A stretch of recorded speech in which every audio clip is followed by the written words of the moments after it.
whatever, but I think that would be a good outtake, Good start, And then I go through the floor. Yeah. Straight through the person washing the dishes in the kitchen. That's it. You do it that. We do a wee song actually. Get on. Right, I've got the camera rolling now, so cool. It's rolling for a minute already. Alright, yeah. So we're just about ready to start. Yeah, you want to go for it? I don't know if it'll do it. You might want to do it down a little bit. I was going to say I'm too tall. Yeah. Was that? I'm too tall, that's the thing. When seated, stuff it. Yeah, that's all good. I'm just getting this all adjusted just now. Yeah, that's all good, that's all right. Do you think you should do it in the end then, maybe? What do you think? If it looks good to you, that's fine. That's all good. I was kind of looks like I pissed myself, but I swear I've been walking through the trees. So yeah, that's where the camera's at. It's raining, I swear to God. Yeah, that's it. We did a wee hike over, didn't we? There's the name of the podcast, right? The name of the podcast episode right there. It's not piss, I swear. Is it not piss? I say that's the name of it then. Yeah, it's not piss. That's a good name. Would it be fine? We could do we should actually do our own one and just call it different names. Well, that's the in the picture and you might want to check up and you might want to just take it on a neat shot as well. And then you might want to hang out. Yep, you're in. Am I all perfect? Yep, you're in and you're in frame. That's good. Yep, looks fine. Yeah, that's all good, Yeah, all good. This is what we're doing. Yeah. Very low-key podcast. Sweet. So yeah, we just you didn't really do much of dancing. Sorry, Okay, after work, you know. Yeah, well, yeah, I think we're ready to start anyway. Well, I'll do my checks. Cameras are on, lights are on, hats are off, hair's down, shirts are on, guitars is in the house. What's the shirt you got on? Skull. Skull. Yeah. Shirt. One of the best new bands.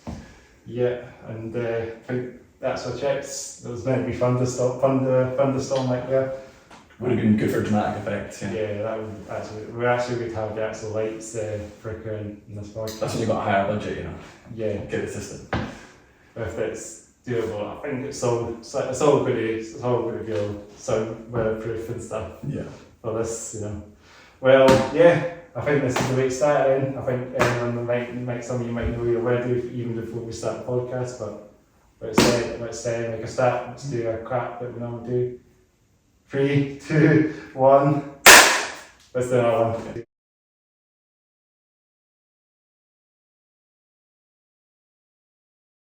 3, 2, 1. Welcome to the Hats Off Pay Down podcast, episode 58 now. We're joined by the one and only Afterburn. Hello. It's just yourself, it's David. Yes. And you the singer. Yes, I'm the singer. Because it'd be impossible to get all 5 of us in a room at one time, so unfortunately it's just me. Yeah, so just, but you play in a good 3 bands as well. Yeah, so I play in Slow Move, that's an emo band from Edinburgh as well. I occasionally fill in with a band from Manchester called Going Off as well, where I play bass. Give a wee shout to those guys as well. Shout out Going Off, shout out Slow Move. Yeah, shout to the homies. Yeah. Yeah, so after bands, Slow Move and... Sometimes Going Off. Sometimes, so like hardcore bands usually? So kind of, so yeah, Going Off is a hardcore band. Afterburn started out as kind of a straight up hardcore band and then just over time kind of morphed into being more of a kind of emo mixed with hardcore band. I saw that actually in the videos. Yeah, and then Slow Move's just more of a kind of emo indie band, just to do something a little bit different, you know. I remember the first the videos that you got there, you were having 2 steps and that going on there. What? It's a big change in the sound. I think it was a bit of a surprise to people when we put out the new music, but yeah, we got a couple of new members in, a couple of people changed over, so yeah, just a bit of a change of sound with changed people. Yeah. So it's slightly different, completely different sound from a lot of bands then. Yeah, we tried to blend it a little bit and still have a little bit of that kind of hardcore attitude, and there is still shouting and stuff, but yeah, definitely not change. Not as much. Yeah. But It's good. It's good. I think I might have seen when I've seen Slow Move live, obviously, but I might have seen Afterburn. Maybe I might have been when the Afterburn gigs, but I don't remember. Yeah, I was gonna say like we've not played Edinburgh too much. We've played Legends once, and we've played Banshee a couple of times for Subversive nights. But that's been about it. We've not played Edinburgh all that often, to be honest. We just got unlucky with the timings. COVID happened as we released our 7-inch and stuff, and we were meant to be going down south. So yeah, we had a bit of an issue there. But same with all bands really. It seems to be one of these things. The pandemic just threw the power upside down to a lot of bands.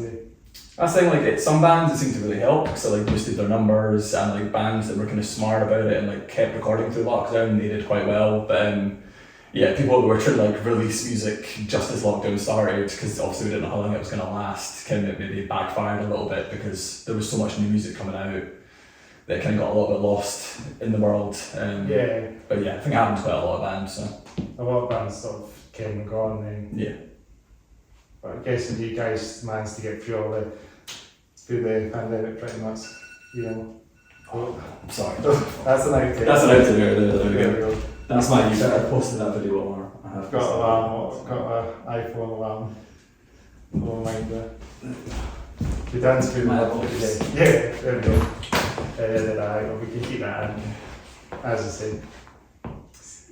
More natural, all mistakes and everything. So yeah, we keep them in. Yeah, I guess. I'm going to check the pencil and you see, I can maybe move a wee bit, yeah. As well, good. Good to jump up a wee bit. This is a very good place to march in that area, but got the space. It's bigger than some hardcore venues, to be fair. So as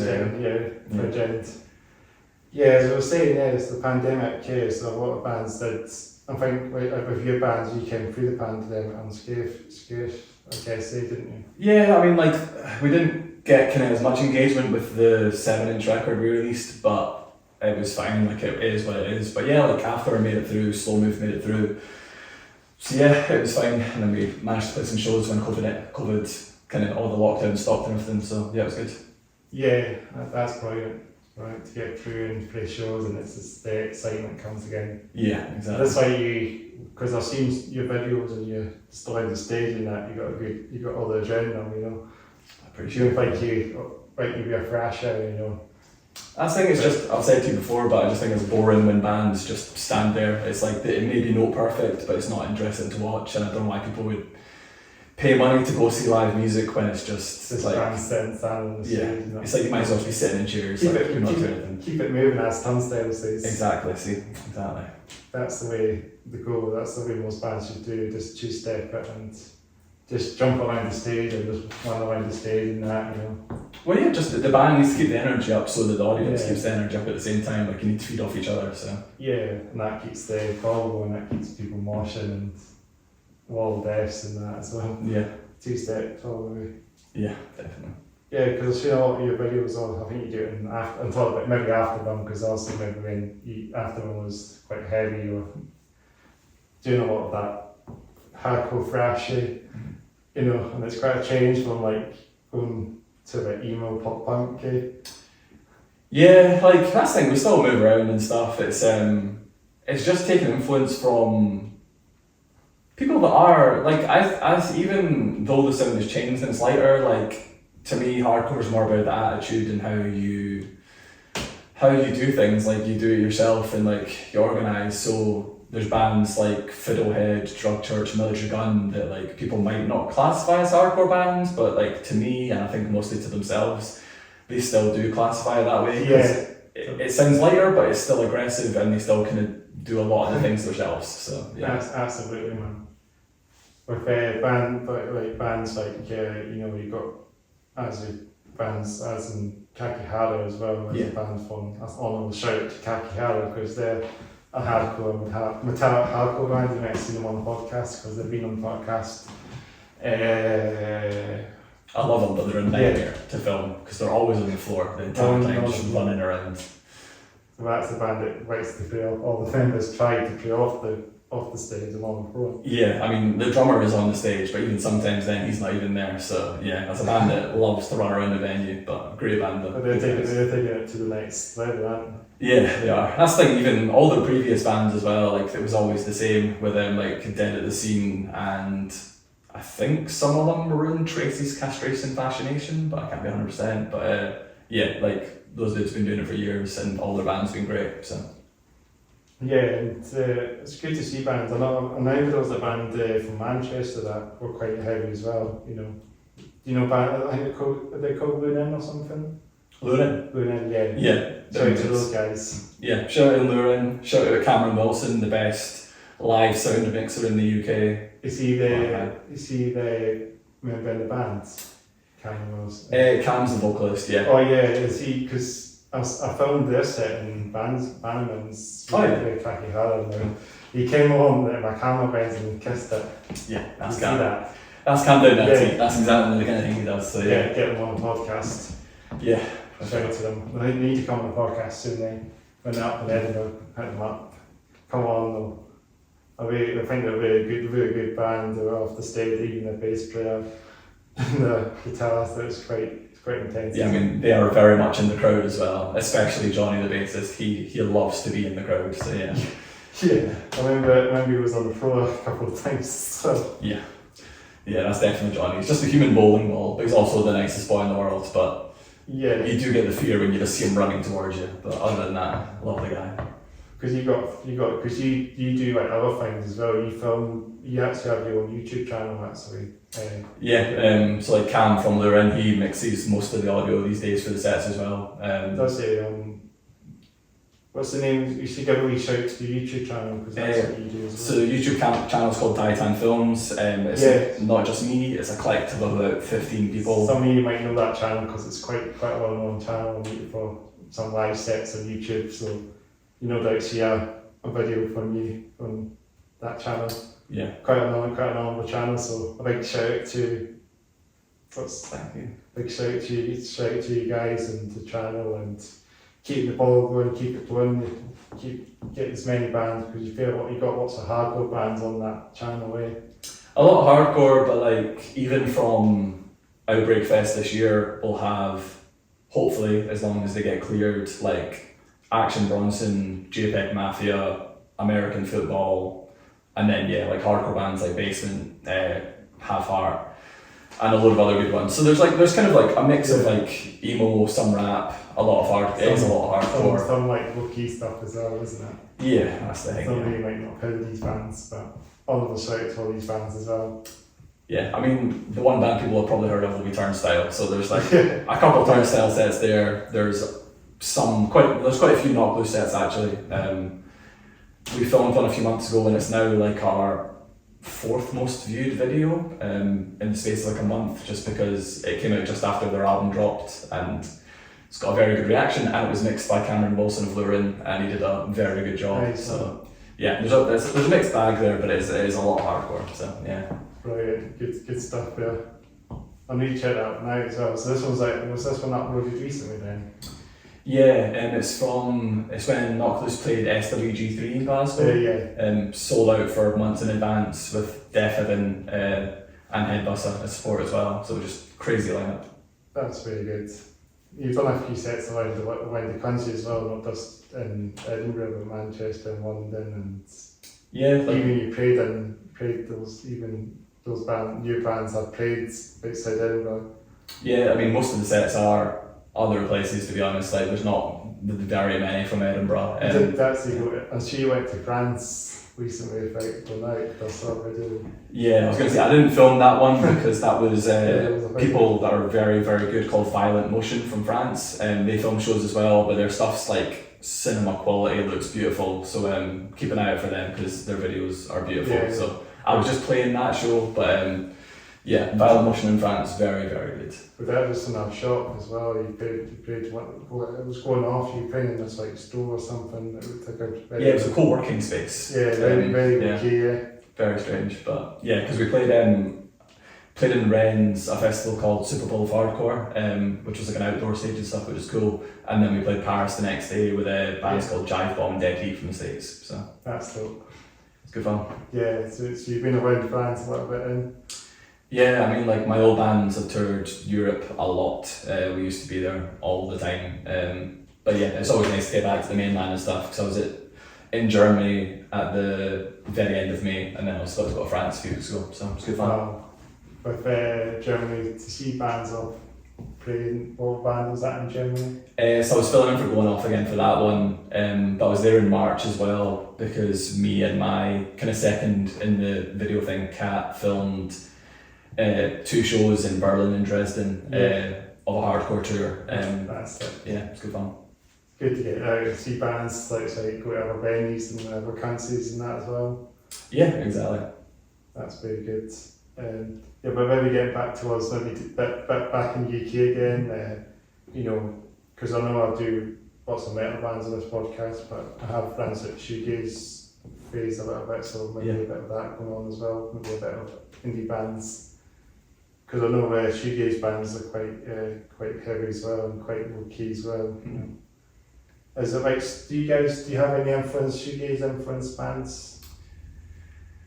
Probably yes. That's so I mean, both of our, so recently, so basically Afterburn and Slow Move was, at one point it was 4 out of 5 of the same members, now it was 3 out of 5, and now it's 2 out of 5, because our guitarist Joe, who played in Afterburn and Slow Move, now is just going to play in Slow Move because he doesn't have the time for 2 bands. Okay. So we're currently looking for another guitarist for Afterburn, so if anyone's interested. But yeah, so Joe and Lucas both, they're very much into shoegaze more than I am. But they love like, and if this isn't shoegaze, I'm sorry, I just don't know. They love like Mogwai, Twilight Sad, like all that kind of stuff. Joe's very into like Doom as well. He's away to Damnation Festival and some other festival as well in like a few weeks. Yeah, he likes Doom, shoegaze, and then kind of like hardcore emo stuff in the middle as well. So. A bit of a mix. Yeah, likes a bit of everything. That's really dope. I know how if you've picked up my previous episode, there was a band called So Born, which is a shoegazy band in Edinburgh. So shout out to Siobhan. They were fun to get on. They were just, they were so fun having So Born on the podcast. And then I had an indie band on before called Crash, called Proud Caliban. So that was something completely different. And getting off the rails a little bit. I think I need to go through your podcast just to find bands from Edinburgh, because whenever I'm trying to like find bands for us to like play with and stuff, I just... You might want to film some bands from Edinburgh as well. Yeah, I could do that as well. I just never really know where to start, because I'm just kind of falling out the loop a little bit with Edinburgh, because I'm usually at other places. But I'll need to just go through your podcast just to see all the other Edinburgh bands that are about. Maybe try Stackle Bell or something, maybe Dog Tired. Maybe they've got this thing in August that have been a big sort of metal thing in August. It's like an all day thing. I think Dog Tired is 20th anniversary, believe it or not. Damn, that's crazy. Yeah, do you know Dog Tired? Yeah, definitely. Yeah, shout out to the sites for those guys doing 20 years, believe it or not. I think Edinburgh has some like legendary bands back in the day, because like, obviously the Exploits from Edinburgh, and it's just like you used to just see those people working the door and stuff at Studio 24 or like doing sound and stuff, which is just crazy. See the old Matt Justice thing as well, so shout out to him as well. Yeah, absolutely, that's great. There's always bands that are doing playing gigs now and again, like legendary bands. Yeah, like Oi Polloi as well. It's just you kind of forget that Edinburgh does have like a rich like punk history, just because in more recent years there hasn't been as many kind of like punk bands and stuff kind of coming out, new ones. But I know there's a couple like Nasher, I think is one. Nasser. They're a cool band. But yeah, I think just they've been playing for quite a while now, but they were on the podcast a while ago now, actually. But yeah, they're quite funky jazz fusion, new tech and stuff going on. Right there sounds brilliant sound. And there's the punk festival in August as well. Like there was punk festival in Qualland Island that they do as well. It's might be another opportunity as well. Yeah, I mean I filmed that 2 years ago, I think. And it was really fun. It's actually pretty fun just getting trapped on an island for like 8 hours with no escape. But yeah, it's chaotic, but it's kind of everything you want from a punk show. Like everyone is full of energy. Like people are like stage diving and stuff. So that's it's fun. We do go back this year then maybe. Yeah, like I'm just kind of looking at my calendar just to See what see. bands are on. Yeah, I might hit them up and see if like we can film it again. Because I know we've got bands coming across from Ireland and stuff as well. Yeah. As well as like local bands. So yeah, should be cool. Like in Glasgow as well, it's got some good scene. I think Glasgow, we filmed some gigs in Glasgow as well. Yeah, a fair few in Glasgow because we get on well with Johnny that works at Triple G Promotions. Yeah, and always helps us a lot. so So yeah, shout out to Johnny always. Yeah, Triple G music getting mentioned as well. They do gigs in Edinburgh as well, don't they? Yeah, well or at least I think they started out in Edinburgh with Duncan and Sue because they used to work at studios or like do quite a lot of studios anyway. But now obviously it's mainly Glasgow, but they're doing incredibly well. Is that Red Cross Promotions? Some different people, but Red Cross is sick as well. Like the festival always looks really good that they put on. He's not. Duncan puts on some great metal gigs. Rock post. He puts a lot of like stoner sludge metal bands, but he does a lot of other bands as well. He does like metal and metalcore stuff. Yeah, he set up us before to play a Glasgow show. We couldn't do it in the end, but it was nice to be asked. But maybe if you guys are coming back to Edinburgh, definitely see any of the bands again. Be cool. Yeah, we have been speaking to more for Slow Mo, but we've been speaking to like Toy Hospital and Oh yeah. Paper Rifles about doing an Edinburgh show at some point. Sorry to those guys. Paper Rifles and Toy Hospital both Hit them up to come on the podcast. That would be dope. Yeah, I don't know. Yeah, we just get some like bands out and just get some bands that come up via touring bands as well. You know, just hit them up and they can come and stop by and do the podcast with us gig. You know. Yeah. That's another thing I do, as you probably know. It's always good to just try and find wherever they're playing and not too like the schedules, not too, you know, if they have to drive to like Birmingham like the following day from Edinburgh and come up from like, you know, London the day before Edinburgh, then they're not really got much time to be, so it's like time to come here. Yeah, 20 have been at the site before as well, because obviously it's such a nice city that like a lot of tour bands just want to like have a walk around rather than like coming in and do podcasts. But it's definitely a good show. Unless they get an extra day between touring dates and, you know, a day to themselves, and then from the gig, you know, there's always that in tours as well. Yeah. So you can have a wee sort of tour around the city and that and see the sights as some of you do maybe. Yeah, exactly, yeah. I'm not sure, but whatever, then that would be the way to do it. Yeah, I think that's smart, yeah. Yeah, so we talk about our trip today, and we normally talk about our trip, what we're weighing on and stuff. This is the great question, eh? I'll go with you, you show me the way. Should we start myself then? Because you know what I mean. So we start from the top to the bottom and that's how it goes. So I started my mum, Chris Cornell. Yeah, I've had this for about nearly 10 years now, maybe about 10 years, but no, maybe not quite 10 years, 8 years, 9 years maybe now. But it's just really good to one here, Chris Cornell. Shout out to Chris Cornell from Soundgarden. Shout out to him, and then to the bottom, I've got a bit emo away today with my red and black shirt. I think this is Primark. Good old Primark. Good old Primark. Shout out to them. Got another band, a red indie band, Catalysis, if you know those guys. Catalysis on Dundee. Alright, okay. Yeah, these guys. They play Edinburgh quite often as well. Cool. And then moving to the bottom, got my jeans, Primark jeans maybe, I'm not sure what the brand is, but you know, get some Tiger Stripe suntan on them, that's what I said. Yeah. That's what I would say. Because I've got Tiger Stripe on them. It would be funny enough to me wear socks on and have the suntan with the whips on me. Yeah. And then down at the bottom, like to the bottom is my Converses. Started wearing Converses a bit more now. So see a couple of episodes I've done recently. Converses is my shoe at the moment. Nice. You know, so DMs and Vans and, you know, well, no, I wear Doc Martens on quite often. Yeah. That's my jam. I just don't have the patience to wear them in. Do you not? It takes ages, isn't it? Yeah, I've got like 2 pairs and just like they're just sitting in my wardrobe because I can't be arsed just killing my feet for like weeks until they finally. Where's he do it when you play a gig? Yeah, I know, just I'd definitely just fall over my own feet at that point, but yeah, definitely. Yeah. So that's my trip. Now it's yourself then. My trip is I got a haircut in Manchester like 2 weeks ago. I can't remember what it was called, but it was something daft like Handsome Gentleman or some shit. Shout out to So them. Handsome Gentleman, if that's your name. And then the t-shirt is Scowl, who are a band from the States. They they were just over in the UK and Europe on tour.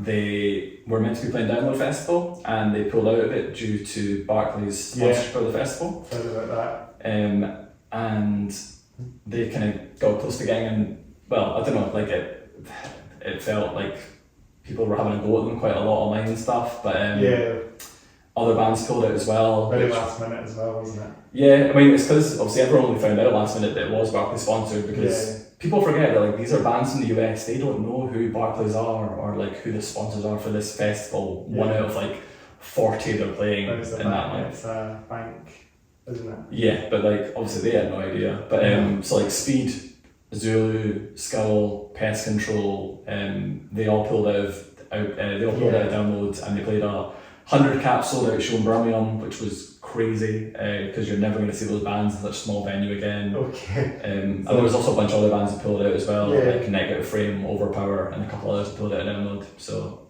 sorry, long-winded story, but that's the shirt. So very low-key bands, so like the bands are quite low-key in that then, some of these bands, because I know like hardcore bands, but yeah, so it's, but obviously if they pulled out, I guess, and did you go along with that gig?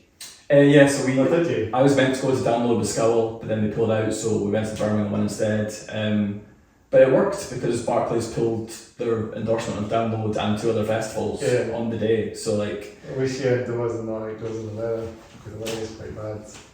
I mean, I saw like the weather Download was terrible. But it just shows that boycotts and stuff can work as much as people say like, who's this going to help, or like, you know, it's hurting people, it's helping people, and it is working. So if it can. Yeah, and like Skull are out just now. They're on tour with A Day I Remember in the States, playing stadiums. So like they're doing well for themselves. Yeah. The way you play is like sort of to prevail on that as well. And Wiltshire, you know, sort of to prevail, and Wiltshire, the big band, the big modern metal bands, well, the metalcore bands, but the really big bands that are selling out. Yeah. Well, let's move to the bottom towards the joke, obviously. Just like beater trousers, and then my shoes, which are now filthy because we're walking through the forest. Shout out to Craig Miller. Shout out to Craig Miller. Castle Park, Forest, Spider, jumpy trampoline thing as well. We went on that. All the way there. No, we didn't go on that, but we could have went on it. Could have got out of it, but it's a bit wet. But I'm wearing these shoes because I have an identical pair, but I've just been away for the entirety of June playing shows and filming shows, and those shoes stink, so I'm wearing these ones instead, and that's pretty much my reason for wearing these shoes. Okay, well, are they Reeboks? White Reeboks. I think they're the vegan ones. I'm not vegan, but like, it's cool. I think that's my grip. That's cool. It's this like skater style, I guess, in the end of the day. Yeah. A bit of that going on as well. Yeah, I think can't skate, but I'll happily steal the style, so that's fine. Yeah, that's what some would do. Yeah. But it's dope. Yeah. Like, you know, so I used to wear, I look like sometimes I look like a skater, even if I'm a metalhead, you know, it's the same vibe, you know, it's the same. Yeah, there's a lot of crossover, skaters, punks, and metalheads. Like, there's always going to be a lot of crossover between all three. So yeah, Turnstile on that as well would probably do a lot of skating. Yeah, I think quite a few of them are skaters. Yeah, I saw that video on YouTube actually when they were skating. So it sort of says it on the tin, doesn't it? Yeah. So that's a drip then, quite a quick one there. And we've got the jackets off camera as well, as everyone add to the extra. Got a Zara jacket. I've got a jacket, and my hoodie is from a band called Abolition, who were a London straight edge band. Shout out to those guys. Shout out to those guys. And not on the picture. One of the best bands in the UK ever, happily. But yeah, good band. Yeah, did they could come up here, I guess, maybe one day. They split ages ago. Oh, right. But members are now in like Chubby and the Gang, The Chisel, and a bunch of Stingray, and like a bunch of other bands that are really cool. Yeah, that's dope. Well, I'm just saying it, as we were saying earlier, the hardcore scene is quite low key here. You just don't get very many bands that come up to Edinburgh, you know, hardcore bands, hardcore bands, you know. You know, it's maybe a bigger scene in Manchester, maybe, because... Yeah, definitely. Like, Edinburgh has the occasional thing, like Subversive, they used to do stuff at Banshee, they used to have Bannermans, they're really cool. And Clicky Harriet, we were saying Clicky Harriet earlier. Clicky Harriet. They've been touring around the UK a little bit. what I've seen.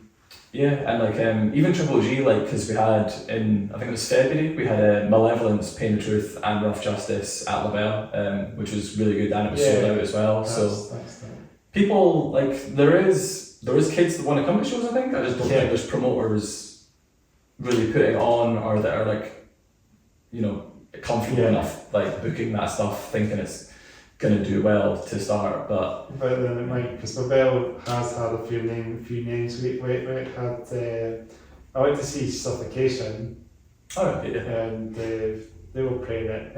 They were playing Labelle, which was really good because Labelle's got a good sound, you know. Yeah, it's probably the closest venue to a lot of like mainstream mid-sized venue, even if it's quite small.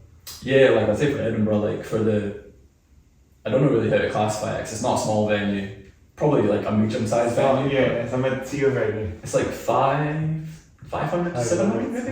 500 cap maybe. Yeah, but yeah, like definitely in that kind of like bracket in Edinburgh, it's got the best sound, hands down. Yeah, because I remember back in the day, Studio 24 was my OG place when I used to hang when I first started going to gigs.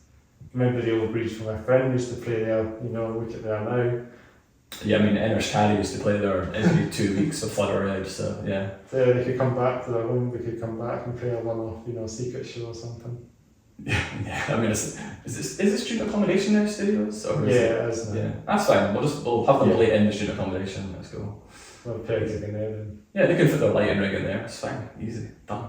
Yeah, and just the snow, like maybe, you know, 2-step in there.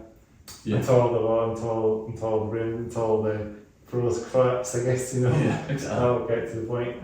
But yeah, it's this typical student accommodation now, and actually it's not right, it's a bit uniform now. So maybe a lot of the newer rap guys that maybe come and move to Edinburgh, maybe grew up to the scene, maybe not know this venue used to be here. But it was also there for years, Studio 24.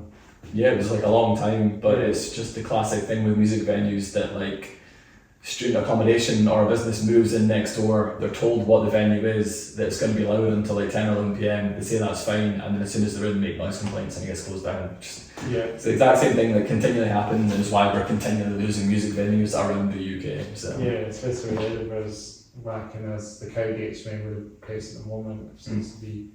But you've got places like the Hive and Whiskey Bunkers as well. It's has bands. Banshee, Bannermans, Legends. Home Bar. What was that? Near Tokos, Spence. Okay. Yeah, it's maybe a bit more low key, but it's got some bands. It's a bit more smaller bands, but okay, cool. They do some bands occasionally there, and Reef Depot as well. Yeah, I still need to go Leaf Depot. I don't know how, but yeah, I've never managed to go. They do have the occasional metal band there, but not very much. Yeah, and the Wee Red Bar as well. Wee Red Bar's cool. Like the equipment's old, but it sounds good. The Red Bar is dope because they have a death metal gig there. They have it in there sometimes. Yeah, I think I love a floor show, so like I'm on. And it's just one massive floor. The stage is on the floor anyway. Yeah. So you can go off the stage and just walk into all the punters and that. Yeah, and like it can fill out as well because the Chisel, Rifle, and Divide played there maybe in February, and it was sold out front to back, and like it was great. Yeah. Yeah. It's a bright wee place, and it's all red as well, so it's kind of metal-y. Yeah, it's just I think some people kind of get lost when they're trying to find it because it is the centre of town, but it's not quite as central as all the rest of them. The wee alleyway. Yeah, it's kind of like down a wee alleyway, then like you think you're going to the university, but it's just. You go past the old film hospital, and then the Ike Pavilion and that, and then just walk up one of the streets. It was where the Premier is. Yeah. I don't remember the name of the street again, but it's next to it's towards trying to think what that area is called again, but even I don't know the areas of Edinburgh that well, but. Yeah, it's kind of perfectly situated exactly between Waverley and Haymarket Station, so it's a real pain in the arse for people from Glasgow to get to either one. But yeah, it's a good venue. It's like a good size, and it's a floor show. Sounds good. Floor shows are dope. Yeah, this is a pro room as well, isn't it? It's good for a pro show. You could definitely fit like a band and about 30 people in here. Yeah, so, this is like Reef Depot, but this would be the Reef Depot if you want to call it. Yeah, you've got a projector, and this is a venue. Like, let's go. Let's do it. You can do one here and then one out in the tent outside. So. Yeah. Should we hit you guys? Should we hit Slow Move and Afterburn we come up here one day? Well, let's get a show going. Let's do it. We could do it. We can maybe do a low key one, maybe an acoustic one, maybe if it comes to acoustic and stuff, maybe. Oh yeah, I was gonna say we'll have to practice the acoustic, but yeah, see how it goes. Yeah. So you play bass as well. That's something I was going to say as well. Yeah. So yeah, Afterburn I'm just vocals, and then Slow Move I'm bass and backing vocals, and Going Off I'm bass and a little bit of backing vocals as well. You do on that set. You actually do vocals in one song, and then you put the bass on, and then he takes the bass. So yeah, I mean that was one song. Yeah, it's like I did the guest vocal on the album for that song. So Jake, the vocalist, was like, live, shall we just swap around? And I was like, yeah, that's fine. And it's been fine most of the time, but the first time we did it, he just had the idea in the van and we didn't practice it, and he just got too excited and just like was not playing the right thing whatsoever. But it's fine, like, it happens. But since then, it's been fine every time, so it's all good. Yeah, it's just. It's fun. It's a hardcore thing. Like Speed, the band, do it a lot from Australia, and like the bassist does vocals on a song, the guitarist does vocals on a song. Yeah. And like, yeah, it's good fun. We're in up to stuff like that, so you swapped over. Wouldn't be surprised, to be honest. Yeah, I was gonna say I've only actually seen them I think once or twice. So. Yeah, I saw them at Barman's. That was the only time. But maybe that's the thing about hardcore bands. They're a bit more low key. They're more key, you know. I mean, they're a bit more DIY, and they like to do things, you know. With death metal bands, I know it's more about the focus on the making really good music, you know, keep yourself focused. Yeah. And I think hardcore bands, actually are quite. It's more about the energy. Yeah, I think it's good. They want to enjoy it. Yeah. Be fun as well. Exactly. What's the point in doing it if it's not fun? Why keep putting energy and time into it? So. Yeah. Exactly, because the bands, most of the bands I do see are playing on the stage. Maybe the vocalist does occasionally go off the stage.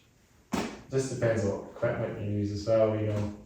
I think you get to like a certain age and then you keep going off the stage. Okay. Like, it's like a theory I have. It's like when you hit, I don't know, like a certain age barrier, like I'm now too old to go off the stage and be on the floor. Okay. Unless you're certain bands where it like really suits it. If it's a pro stage, then you probably do it. Yeah. I mean, obviously, if the stage is like 2 foot, then like you're going on the floor. You don't really have a choice. But Week Death will be this place, or Week Death will be the ones to do it. Yeah. Because Week Death's stage is maybe is a pro stage kind of. Yeah, I've kind of seen pictures where the drummer just looks like really penned in, and then there's like not really much space in front of it. That's to move it to the bottom floor now on the Reef Death. Well, that's the last time I know, and it's not because they also we've developed that building behind it, the jump flats, I think.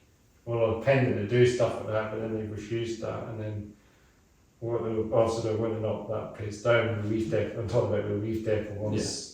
They were planning to knock that place down. Reef Death would have been gone, but also they changed that because it got refused and that. And then I think they were refurbishing the rooms above the shops, and then Reef Death will have to relocate to the door to one of the vacant places next door. So they had to put the stage on the next room. Oh, so it's not on the first floor anymore. Right. Okay. Apparently, that's the last time I was in there, but that was a while ago. So maybe they've moved it back to where it was. Renovated it. Yeah, because I was confused because I heard it was closing down, but then I just saw a bunch of shows kind of getting announced there, so I was like, cool, they must have made it through, but no, that makes more sense then.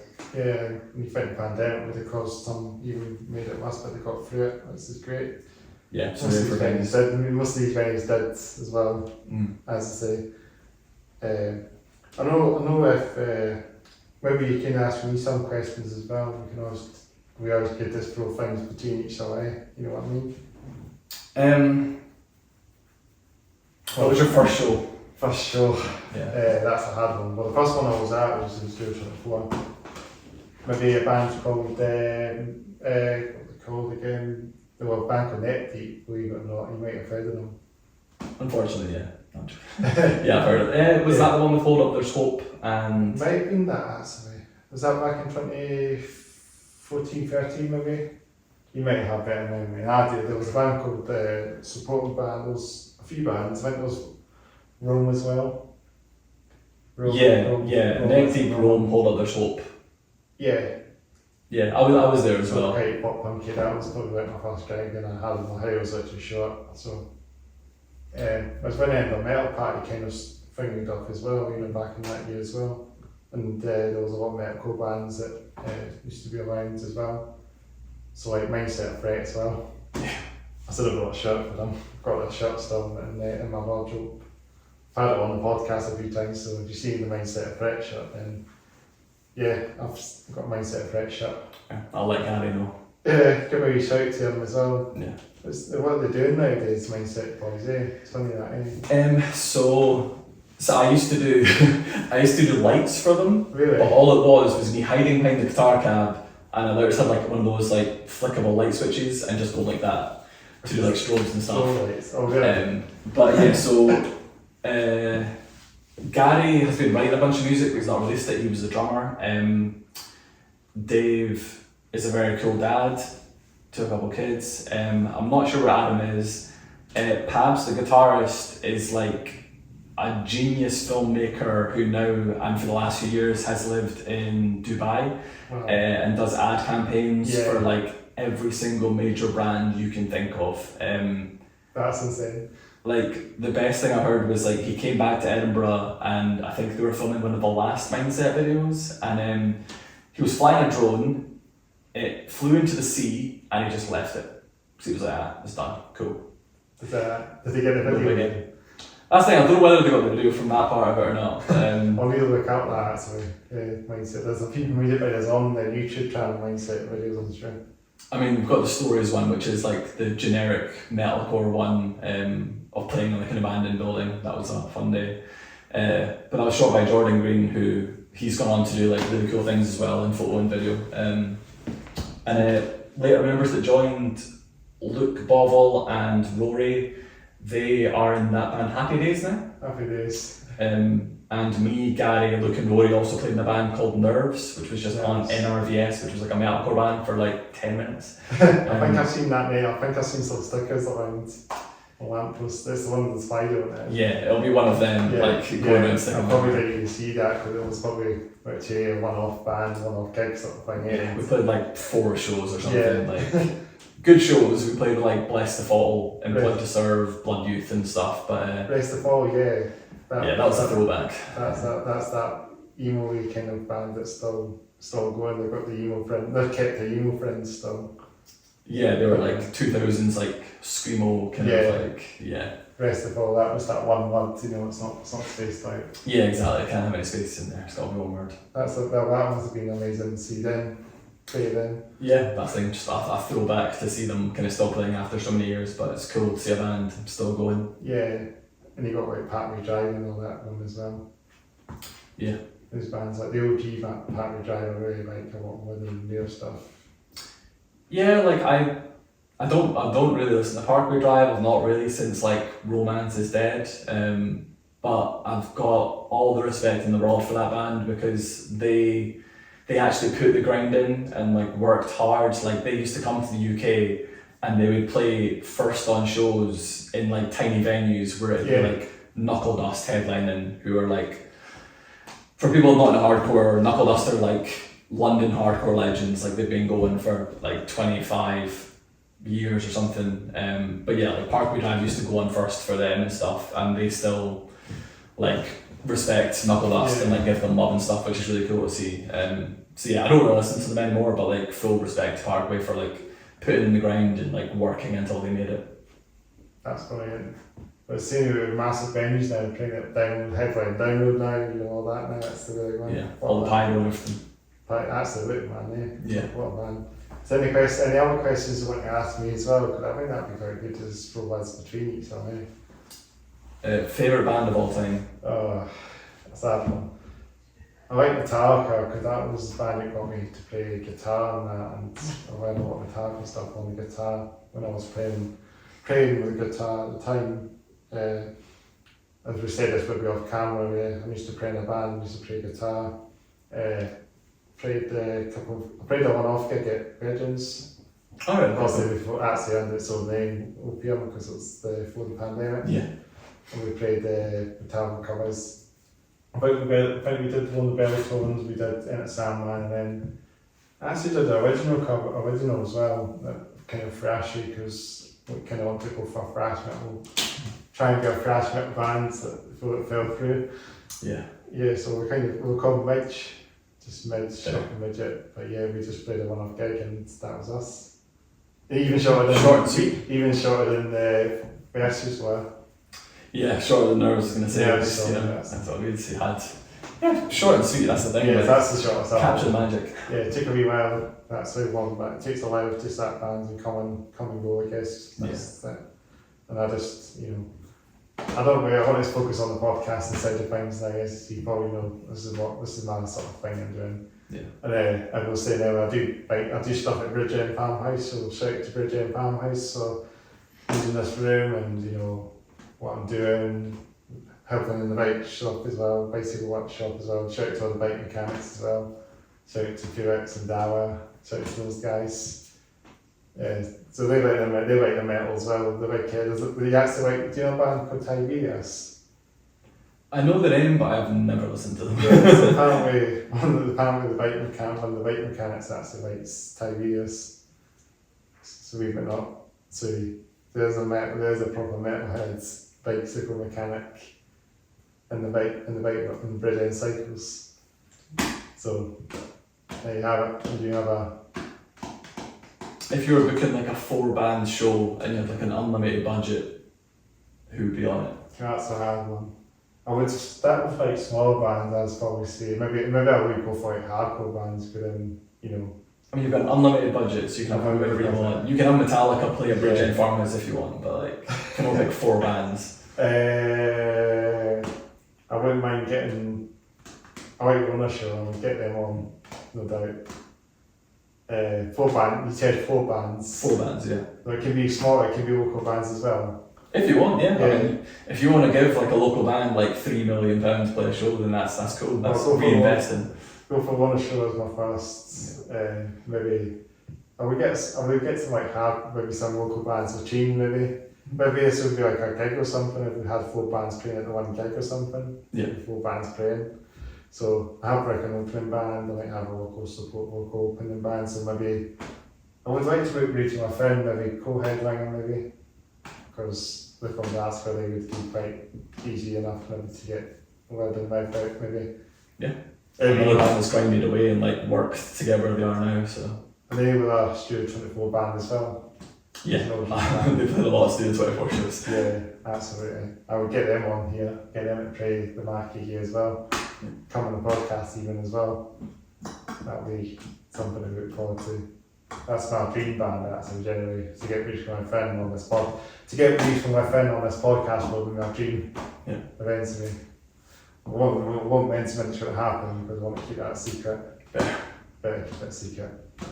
But yeah, that's possibly going to play a gig. I'll put them on my second band, co-headlining.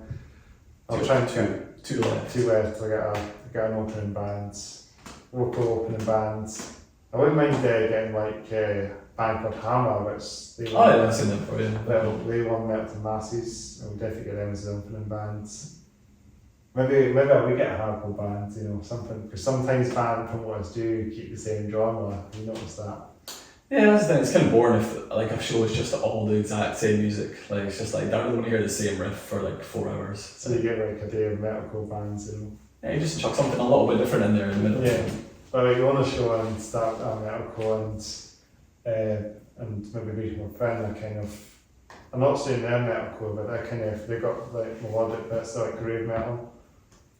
Hammer kind of groove metal now as well, kind of like Machine Heads. I wouldn't mind from Dogtide in the mix as well. Yeah. Right, because I know the drummer actually is the same drummer actually plays in Dogtide as the same drummer plays in Hammer. Oh, is it right? Okay. Apparently, yeah, so 2 double sets of him. Yeah. Like, just punishing him. Keith, the drummer from Hammer and Dogtide, he'll get 2 sets. Well, maybe that would be a great lineup for Bridge End. Try and, if they got the budget as well, maybe Just have to invest all the budget in soundproofing. So Yeah, soundproofing and make sure the sound's not going to go out the window area and window local area and that as well. yeah, But that would be proper dope to get those bands have a dream, have a actual gig, have the Mighty Roller Show.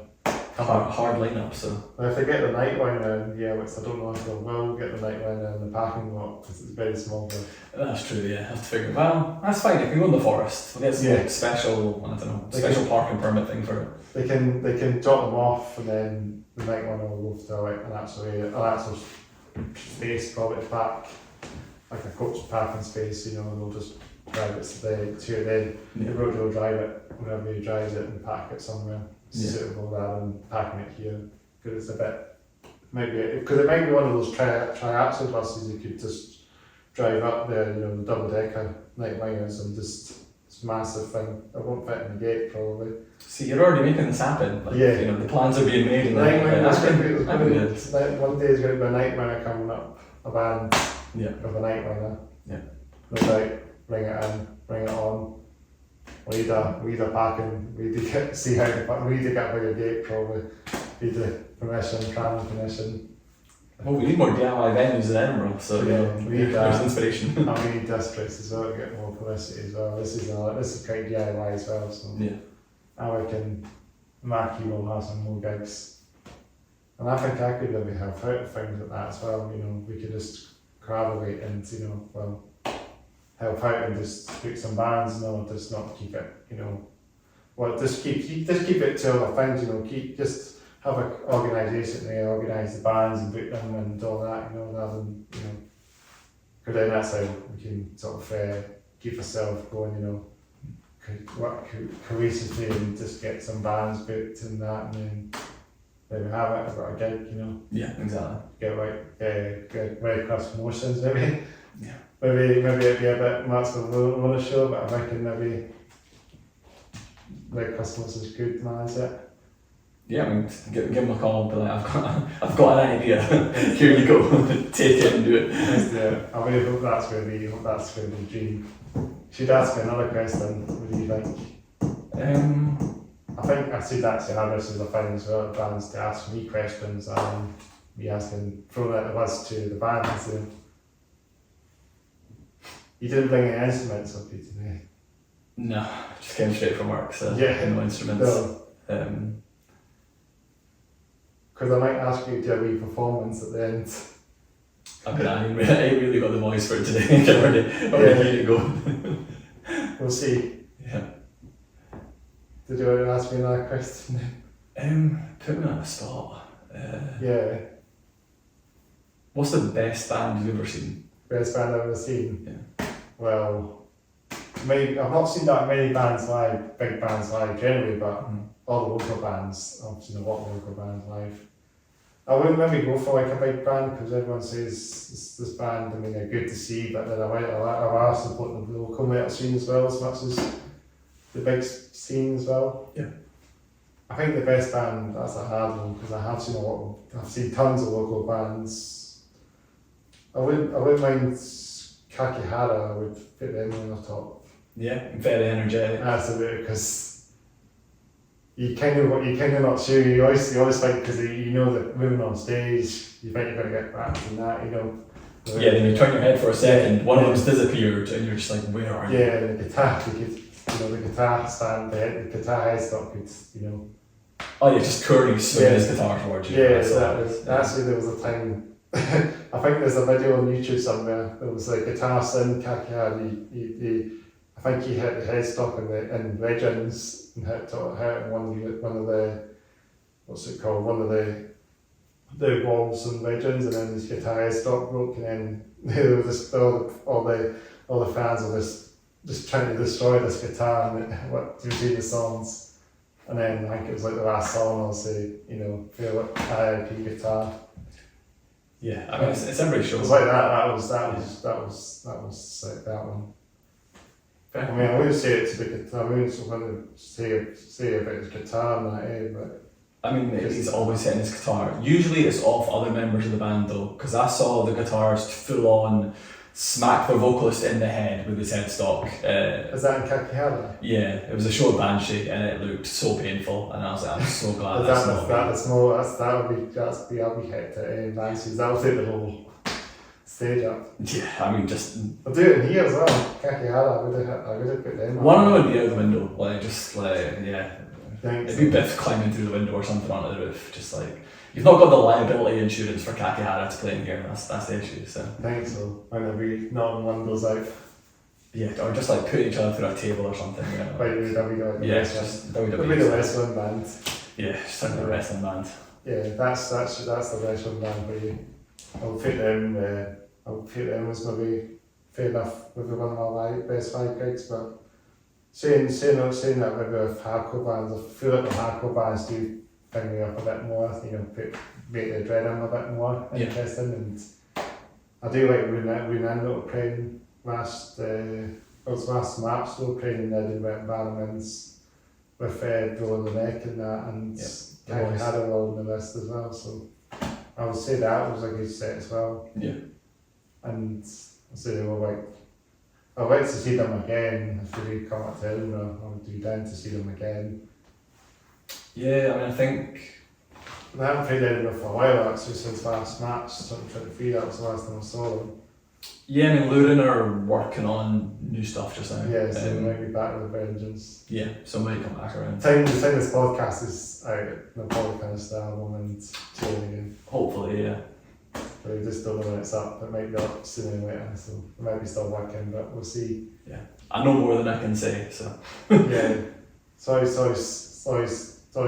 the time and get the album right rather than rushing it in.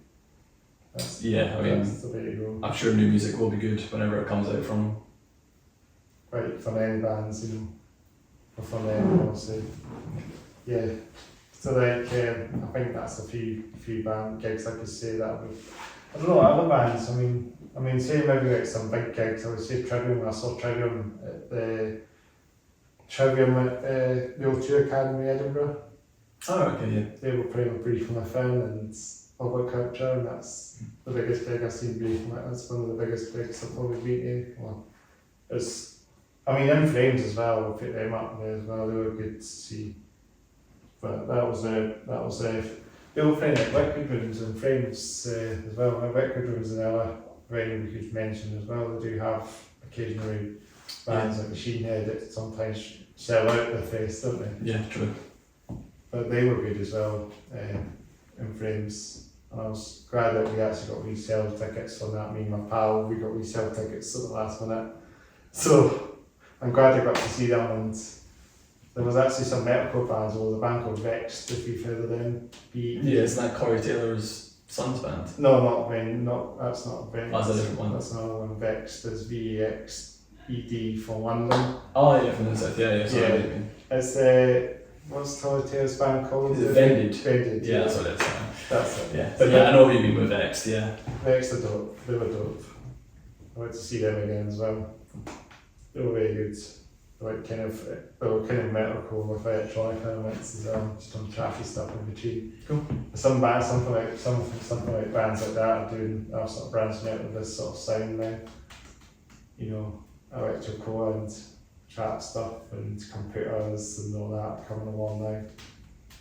Yeah, it's good when it's not just like you've got 70 backing tracks. Like, are you still playing live at one point? Like, it's just like, what point do you cut it off? It's like, is this band still playing live, or is this just all backing tracks with a guy singing some of it? But yeah, if it's being used to I get some backing tracks, but it's when there's like 100 layers and you're just like, is there any real music being played here? But yeah, because it's hard to say, because I know they just put back a track on the computer and then the song will start off a few bits anyway, so. Yeah, like I like some bands that use backing tracks, but it's when you use a backing track when you could do it live. If there's a guitarist just standing there doing nothing when it's like a bit that would be very easy to play on a backing track, I'm just like, what was the point in that? Yeah. Like, I just don't get it. There's actually a band I saw recently actually, when Veterans of Kuro, not Butcher, I hope I'm not butchering it. Yeah. Because I do butcher a lot of band names, that's the thing about bands. you butcher the names sometimes, don't you? Bands have got stupid names, you know, so just find a butcher them. Yeah, Shoegaze as well. That's a great name. Well Have done. you seen them? Have you heard of them? No, but I heard it mentioned in the last podcast you did, I think. Yeah, Shoegaze also. in Bristol. Yeah. They'll have to hit them up one day. They're quite cool as well. They're quite post-metal, maybe don't know how I can explain it. Post-metal maybe comes to mind, but they were very good. They played Edinburgh a while ago. You might have seen me with the Metallica kind of shirt on, you know. They actually had a Metallica, but Sadness for All instead of Justice for All. Oh, right, okay, fair. I've seen that on my podcast, and that's Shoegaze, Cool. Metallica tribute band. But I think I would have assumed from the name it was like an emo band or something, or like an indie emo band or something like that. Like you don't really, the name doesn't lend to that genre to me. But you fair. think it would be big Metallica fans if they got a t-shirt with Metallica. Justice for All. But a sad version of the Justice for All. Yeah. Yeah, but that's still a big shout out one of the bands. Should I? So yeah, we're doing some craps. We're getting there then. I'm going now, aren't we? Yeah. There we go. We're able to do some movement a bit at the end, maybe. So what other sections have you got for your podcast? Our sections. Yeah, cause I've seen like it looks like quite long. Your podcast Yeah. like seems good. We sort of, most of the podcasts we do, we sort of we do ask the same questions occasionally. We do ask the same sort of things, you know, like trains and favourite trains and that, and you know all that. We do a bit of that as well. So we can flick around about trains, or video games, or whatever that. We talk about that on the podcast occasionally, but let's talk about trains.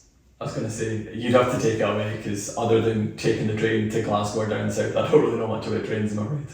Do you take trains quite often then, do you? Yeah. I mean, it just depends what the cheapest option is mainly.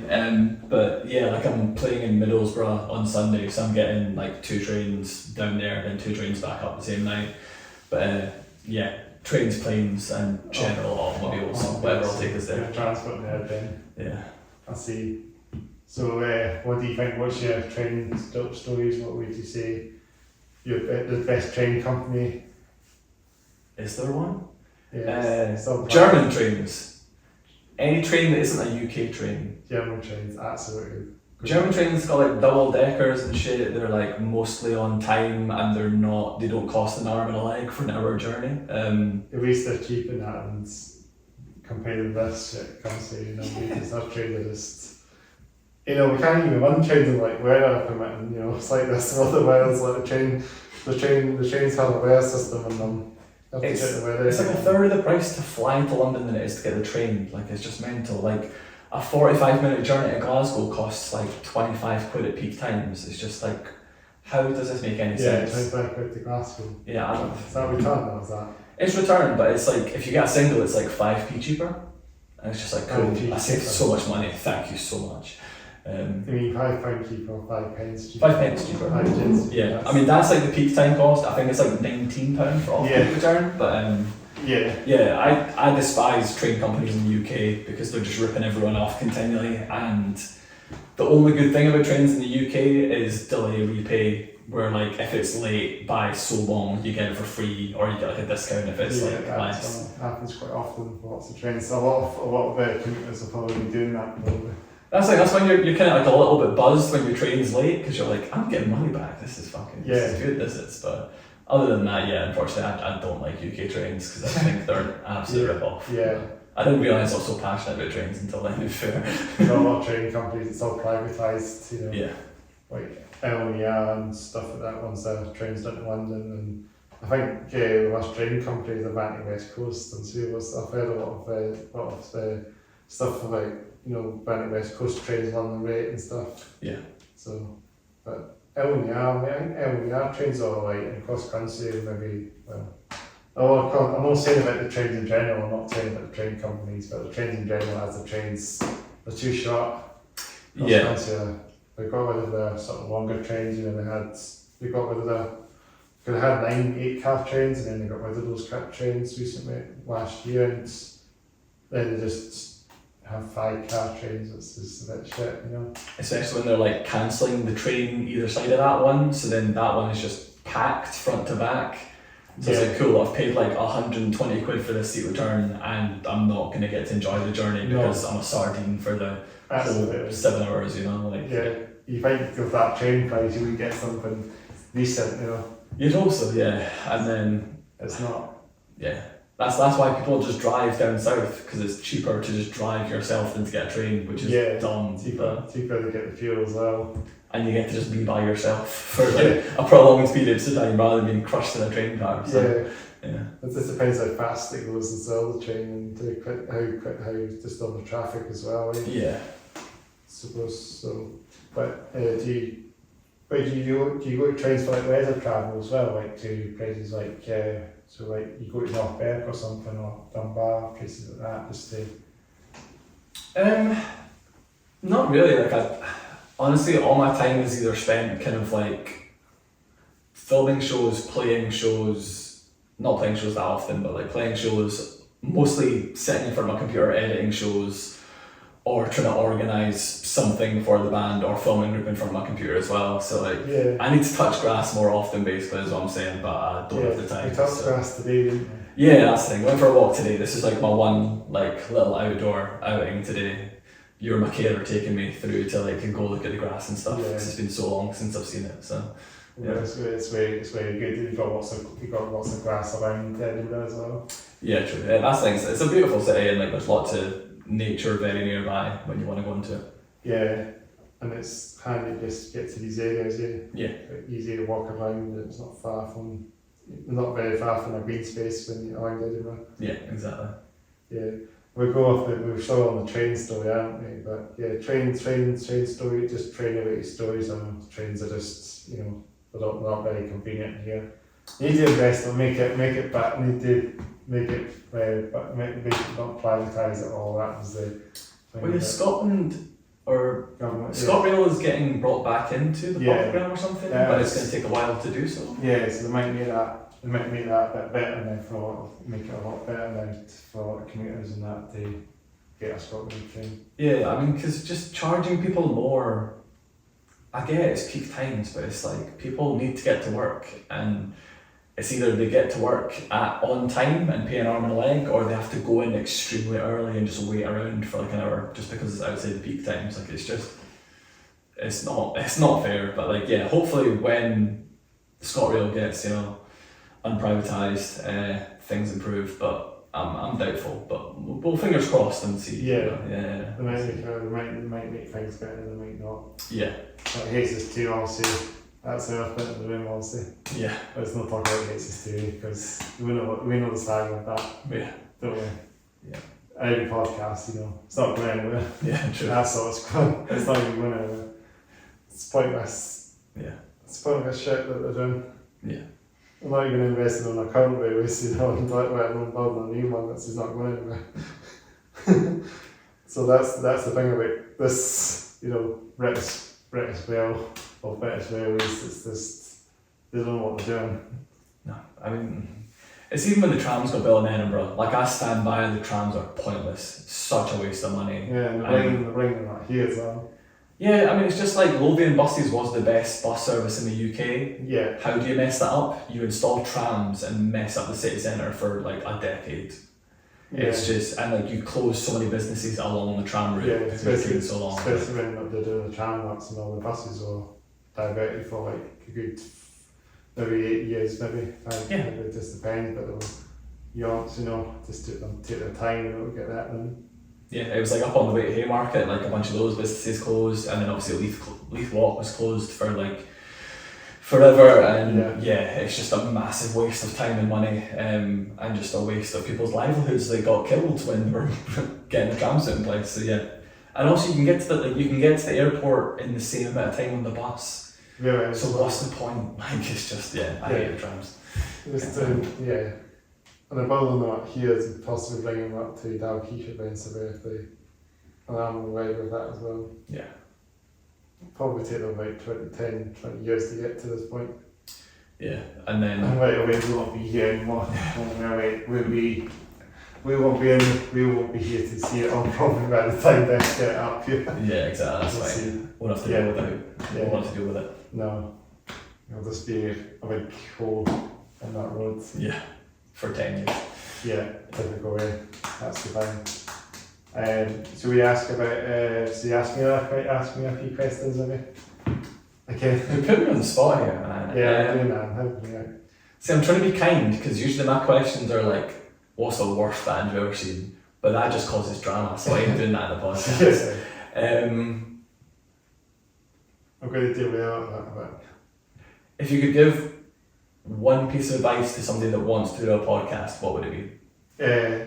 Just to come, just to get everything set, get the room set up.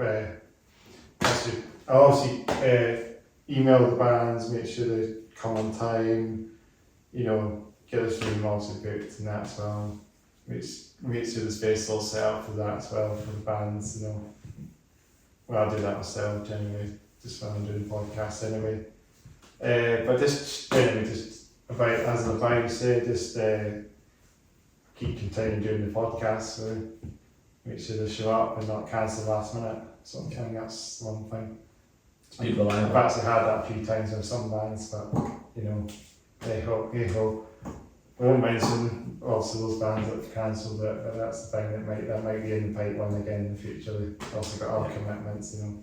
That's like if you cancel once, it's like circumstances happen. If you cancel like twice or more, then it's like cool, we're not gonna bother. I've had that. But it's always bands, it's always something we could do, and it's always something they can do in the future. Mm-hmm. Yeah, so that's happened, you know. Certain bands that fill out, you know, because of commitments and because of other things, you know. Yeah. But that's fine. I can deal with these things, you know. Yeah. So there you go, through the podcast. But that's my advice. Just timekeeping, just keep ourselves in contacts as well. I'll be here on the time waiting for the band to show up as well. Yeah. So, but obviously you get held up with traffic and that, so stuff like that could happen, but that's fine as well. But yeah, that's podcast. Something. Anything else you want to ask me as well? I think we should do it both ways, eh? Okay, you give me one and then I'll give you one back. Yeah, so we do a wee performance on the stage. I'll think of questions. Yeah, like just jam maybe. Question. So you got the bus here today, I see, noticed also, because Yes, I got the bus here, wedding buses. Yeah, it was delayed by like 10 minutes. Was so it? That's the new state of Albion buses ever since the trams have been in place. The trackers, they got the new bus trackers now. Yeah, but then it just disappears off the screen, but it does eventually show up, so it's not of no help. So that's another thing as well. Yeah. Well, apart from them, the trams, with the bus trackers, we've got cheap shitty ones now. Yeah. We should have kept the old ones because they actually are accurate. But Yeah. something I can use on, sometimes I do actually use, so if you go on the website, it's called bustimes.org, and you can find all the buses and you can track the buses on that as well.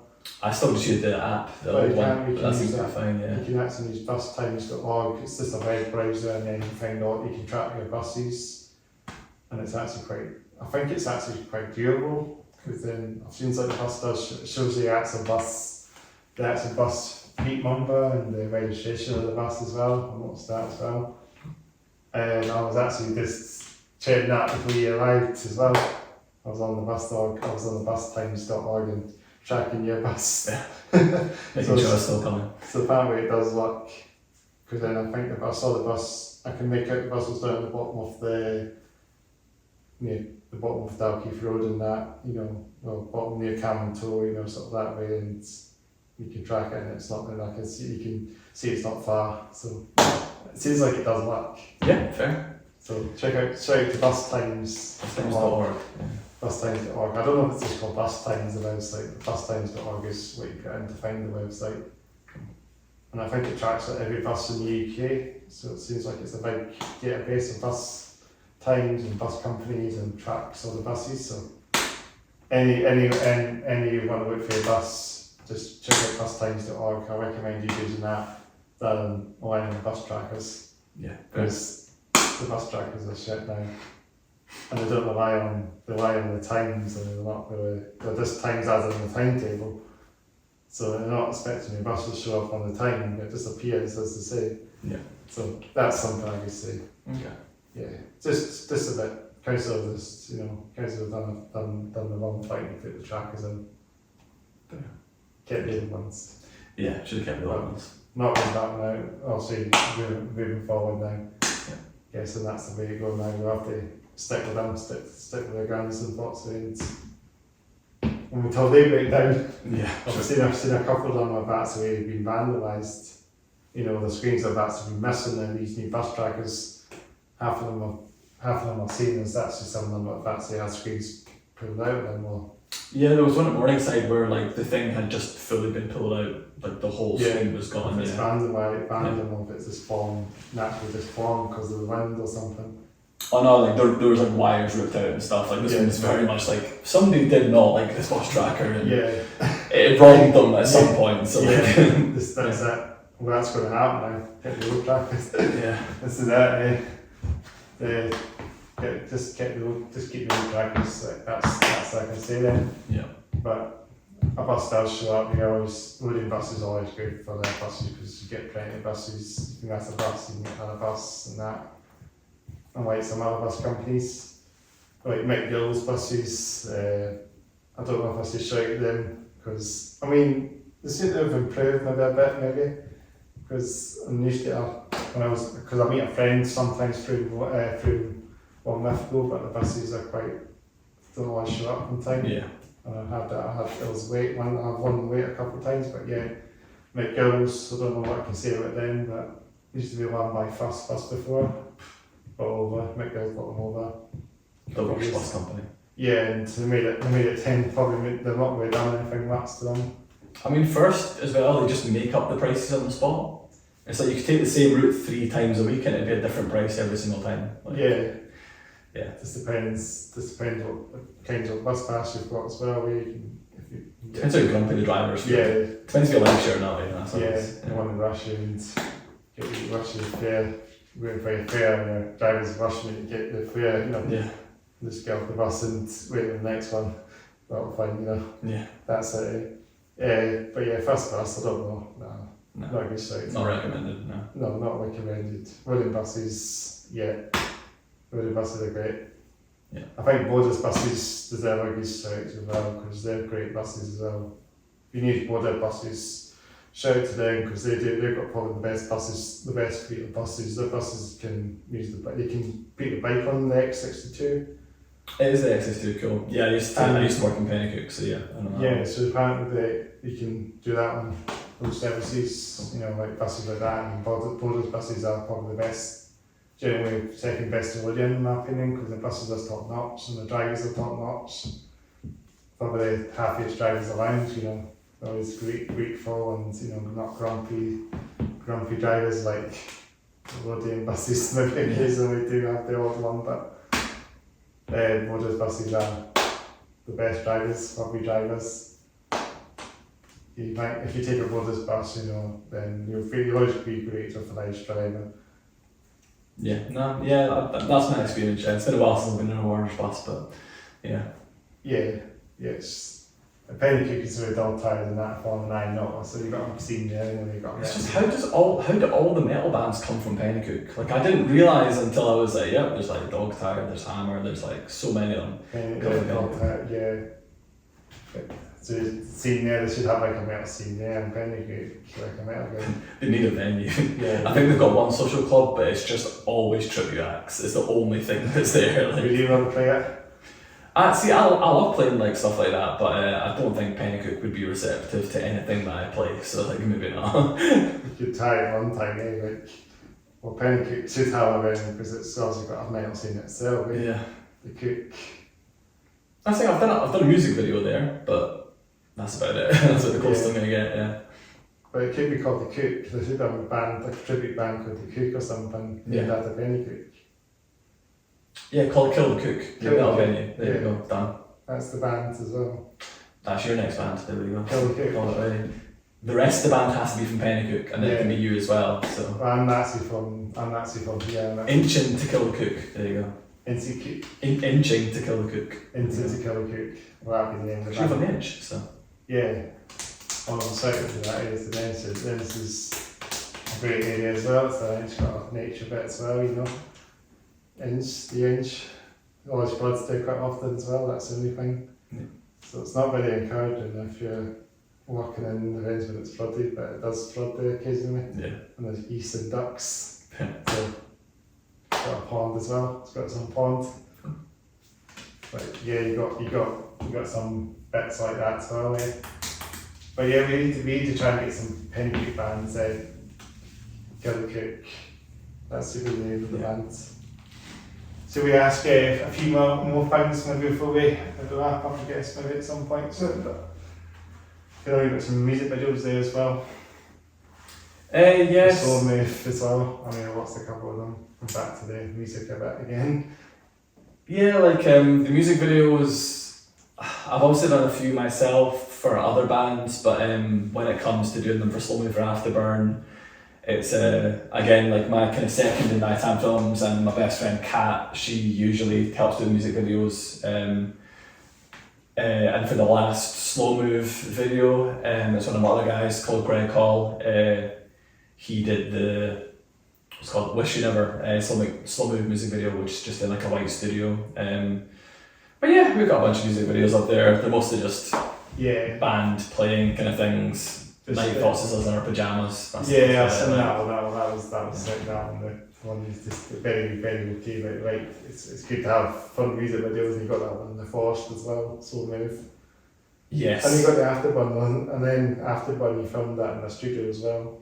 Yeah, that was just a studio in Glasgow, just because we just wanted a big space and just had no other ideas. There was an Afterburn music video we filmed in Legends, but it just never made the light of day.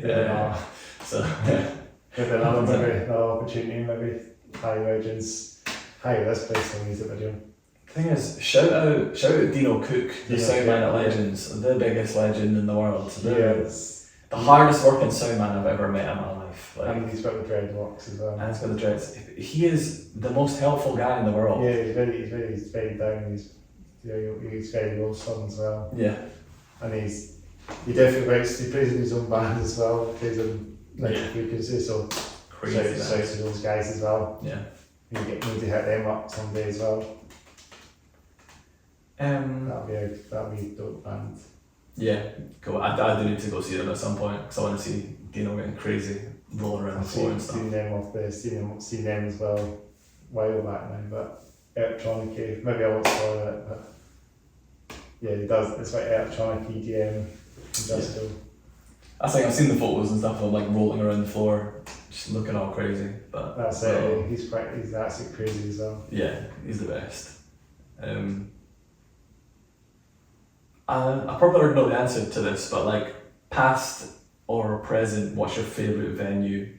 Past or present, my favourite music venue. That's a hard one. Again, that's a hard one. But with Bell, I think with Bell and Gel definitely has the edge to it because it's got good sound. It's very roomy and it's pretty modern and.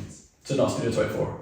Well, that's one now. Yeah, but like past or present, like. Past or present. Yeah. Well, Studio 24 was great and it was a great venue as well. And I didn't go there as much as I think I did, but I did go there a good few times. But then, obviously, I went to the last of the gig, the Bob Fest that I did. Oh yeah. Obviously, that was actually that Dog Tile, wasn't it? Organised that, so that was pretty dope. Yeah. There was some good names on that. There was Perpetua and Disposable and Dog Tile, I think maybe High Notland.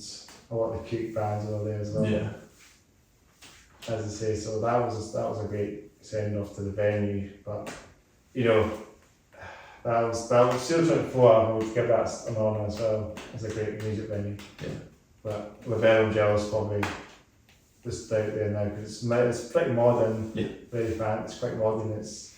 I like kind of get the offence of the sinks in the toilet as well. You know, if you go in the toilet, the sinks are, you know, the taps are the swamp. They actually have the big coat. It's actually a plank of wood and all the water drains through there. It's very cool. Yeah. Just something like that, and it's quite good. And it's very spacey as well. I like the bar as well. I like all the sort of light up things as well. All the, like they've kept it very nice and modern and very roomy, very good sound for Bell. It's just a class venue. That's what I was saying. But maybe I would give Legends as well. We'll give that a top as well, because that's a great venue as well. And it's very small, but it's good as well. It's very good as well. And You can only pick one. one. So you got to pick one. It's the one out of the lot. Yeah. That's the hard one. Exactly. See, that's, you know that's the hard question. You asked me that one, didn't you? I think I'm going to go for Rebel and Jill. Okay. Let's go for that. That's definitely a great venue. Yeah. Staff's all really nice. Venue's nice. It's central. Really, I get you. In town, and it needs to do a bit. Did they not do like skateboarding things there as well? Might do. It seems to have like quite a varied schedule of stuff they put on. Yeah. Yeah, absolutely. And what about yourself then? To ask you, what's your best venue in Edinburgh? Or actually, you've been to more venues than I have probably, but I think, does that have to be Edinburgh, or can it be like UK wide? I could say UK wide if you make it even. I think audio in Glasgow. Audio in Glasgow. Because for me, it's a good size. There's enough space on stage to run around. It's the perfect height for people to run across and stage dive off of. It's the middle of town, and it usually sounds pretty good. I think because that's kind of in my head when I'm like trying to imagine like an ideal hardcore venue, it's like that or just a floor show. Like I used to love Studio 24 floor shows because like it was such a wide room, but because you're on the floor, it still felt a little intimate, but you had like space to run around and shit. So I think as long as I've got room to run around, I'm fine. But so that's a pro show as well, or audio is that? No, audio is a stage, but it's just maybe like up to there from the floor or so something. You can just jump down. So yeah, you can jump on it, run across, stage dive, like easy. But it's like a fairly kind of deep stage to the back, so it's a good size. Yeah, I think it's like 300 cat maybe, something like that. So it's not just it's probably a similar size to maybe Labelle. Yeah, it's like Labelle of like. Yeah, it's actually probably the same size as Labelle, so maybe like 300 to 500 cap or something like that. Can't really remember, but good sound in it as well. Yeah, usually good sound. Yeah, it's been a while since I've gone there, to be fair, and there just hasn't been as much there because they're using other venues. But yeah, I think it's not too dark in it as well, because maybe the lighting maybe could be something as well. It's got a lighting, is it? It is usually pretty dark. Yeah, I would just prefer if you just left the lights on, to be honest. Just like I'd rather see people kicking the shit out of each other than just like. We need like house lights or something. Yeah, just give me house lights on every time. I don't want blue light, I don't want red light. I'm one evil band, I don't need to just be in red light. Like, this is just my camera brain coming through again, but like I hate red light, I hate blue light. I'm just like, just give me house lights on, please. Like, just let me see the band that's playing. Sort of thing is the camera, it sort of brings the videos sometimes when you film and when the red light comes, it sort of stops it a little bit, doesn't it? Red light, smoke machine. I hate smoke machines. Yeah. I think it's just like, I don't know, it's just UK venues, it's all catered around like light show and smoke and stuff, and the kind of bands that I go to see, it's just like, we don't need this. The smoke machine, because that sort of comes it up and that as well, makes the video very distorted as well. It just makes my throat feel like shit as well. Like I just like can't breathe that well when a smoke machine's gone off. Like the band's entertaining enough. I don't need all this extra stuff, and strobes especially. I hate strobes. Yeah.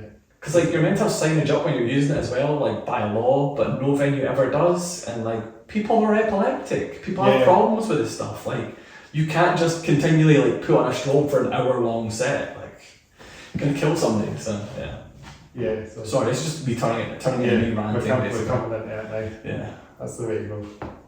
So is that the only venue you can pick then? So.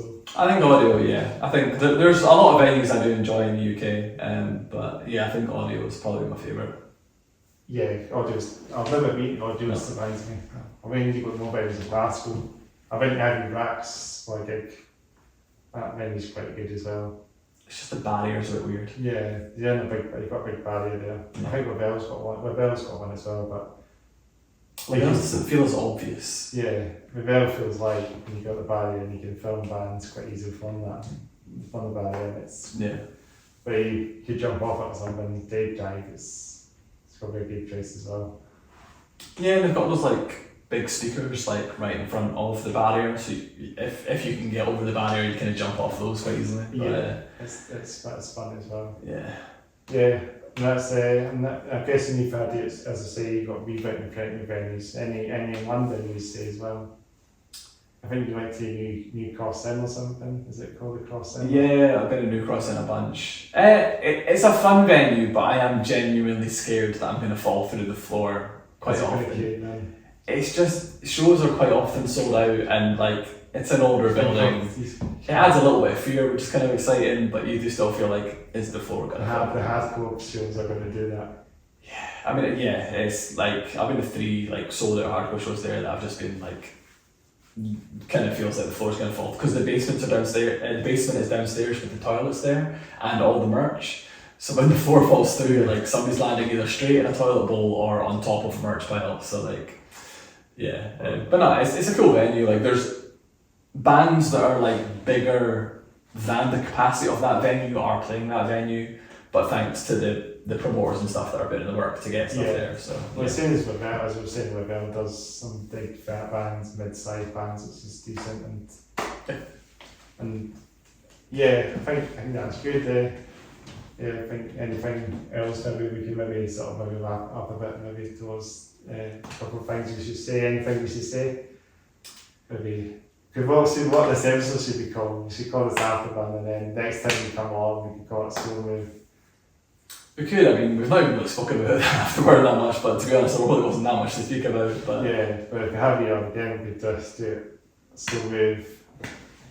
And then, I mean next time Soul Move, Afterburn, this is Afterburn. Yeah. Soul Move next time. If you come out again, Soul Move. This will be a weird podcast thing. Yeah, true. But yeah, no, thanks for having me. So we talk about where you can find your music and that? Yeah, so we've got an EP called, well, we've got 3 EPs, but the only one that sounds like us now is called Life and Loss. It's up on all streaming platforms. We have an album written.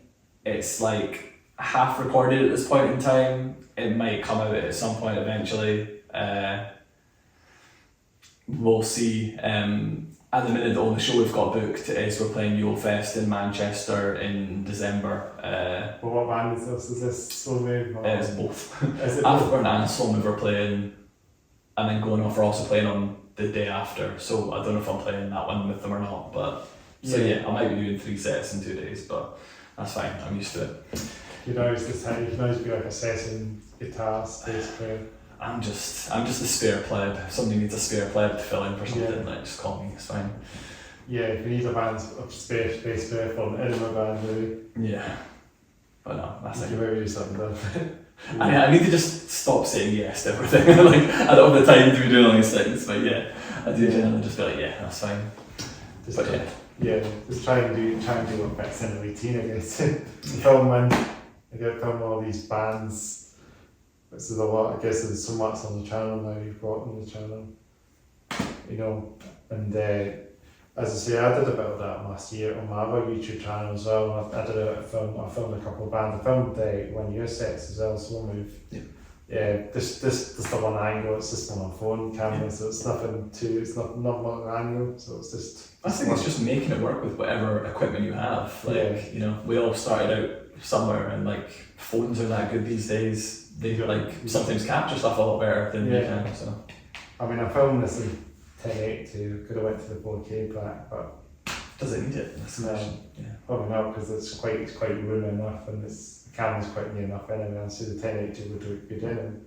And neither of us is wearing a white t-shirt, which is good. So. Yeah, would that look kind of different? I mean, we're wearing white shoes, like enough. It's just if somebody's wearing a white shirt and then against a white wall, and they just kind of disappear into it a little bit sometimes, depending on what the settings are. So it just depends. And you've got the white shoes, so that makes us a few bits. They're hidden. They're right beside the green thing, so they're fine. You can use that. You can use that as a base, you know. At least I got that white man, but you know. Just this. We just started it. We blow up the wall. We don't pan.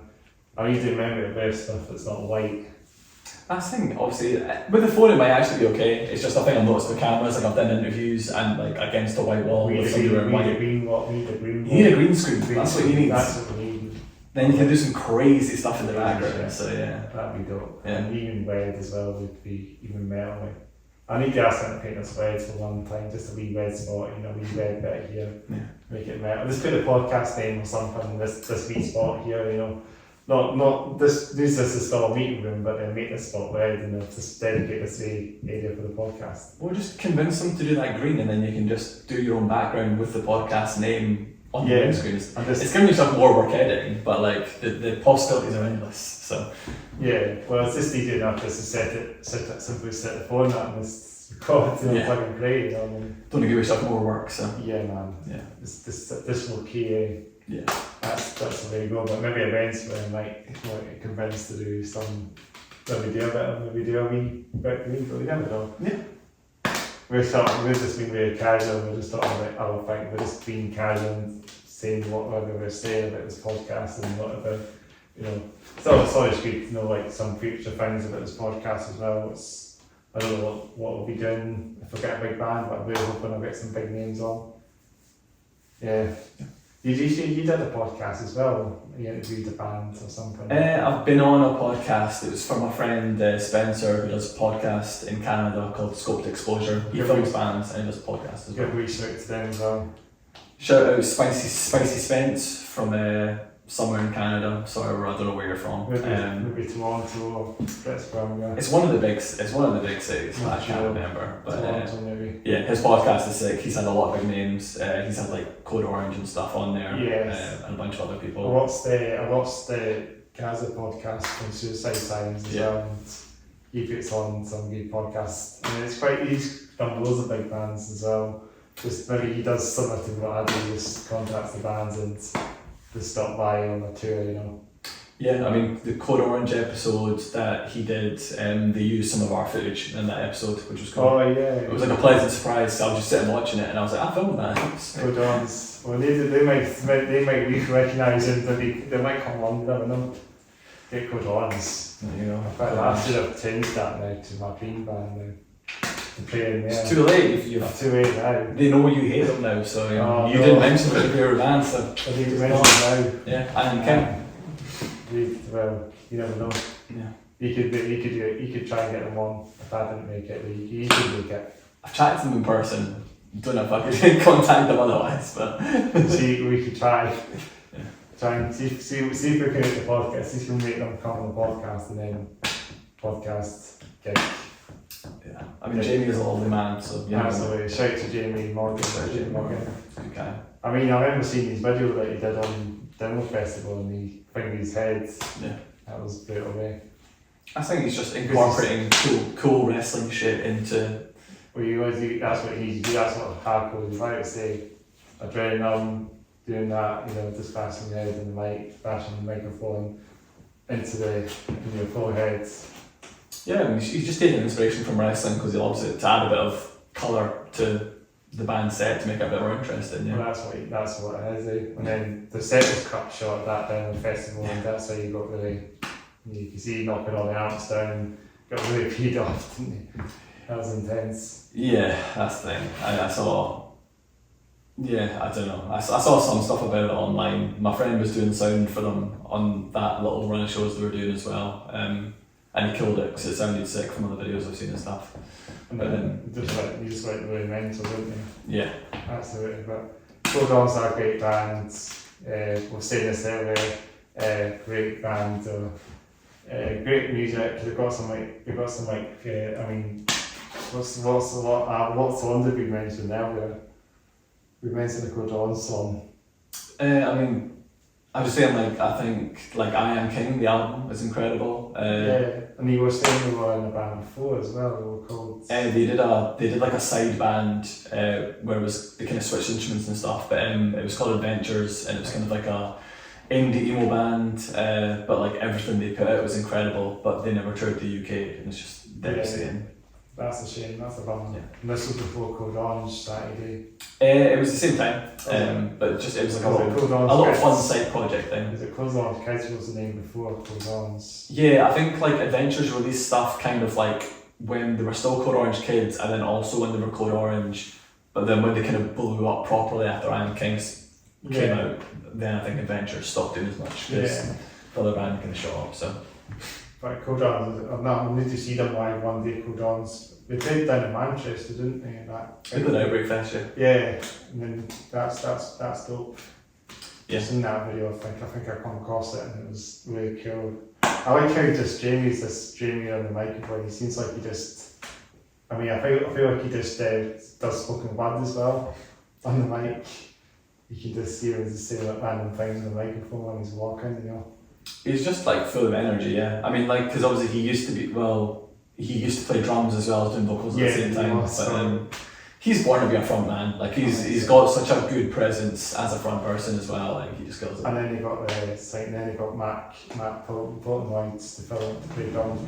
Mike Portnoy's son played drums for. Oh, is that? Oh, okay, yeah. Yeah, so he's the drummer now for Code Orange.